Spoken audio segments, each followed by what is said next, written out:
रटिका करे चांद ने फैलिया झांझर क्षण क्षण बोले से।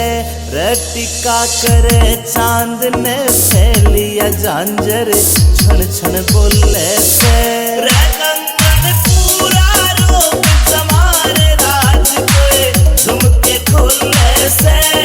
कंगन पूरा रूप समारे राज कोई झुमके खोले से।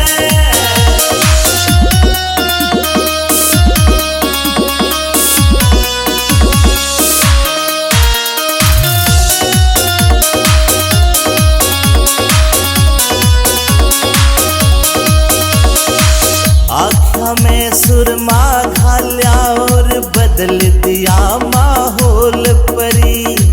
मिठे मिठे बोल रसीले देव काल जा छोल परी। आँखों में सुरमा घाल्या और बदल दिया माहौल परी।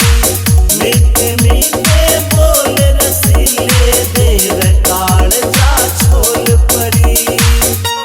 देख के तेरा यो सिंगार जान मेरा मन यू डोले से।